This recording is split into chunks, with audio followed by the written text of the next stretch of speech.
আজকে বাজার থেকে ছোট কুমড়ো নিয়ে এসছে, একদম কাঁচা। এটা আজকে রান্না করব কাঁচা ছোলা দিয়ে।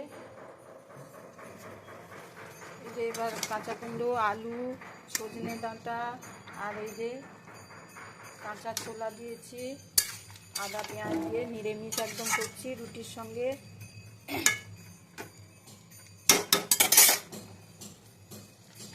নিরামিষ কাঁচা কুমড়োর তরকারি খুব ভালো লাগে খেতে। আজকে এখন ফুটছে, আরেকটু হবে।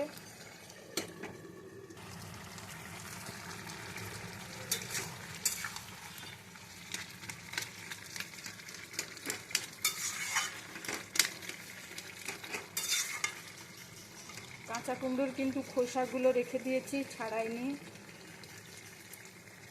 সবুজ হয়ে আছে।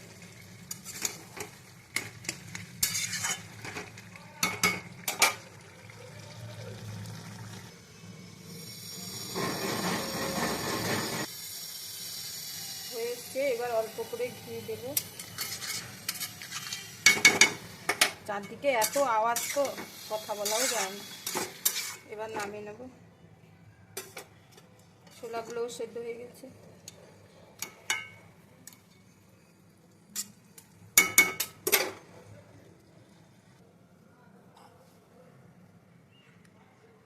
কাঁচা কুমড়োর তরকারি হয়ে গেল। আপনাদের সঙ্গে পুরোটা শেয়ার করতে পারলাম না, বলে দিলাম কিভাবে করেছি।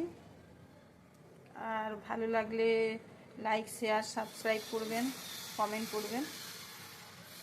আর আপনারা সবাই ভালো থাকবেন।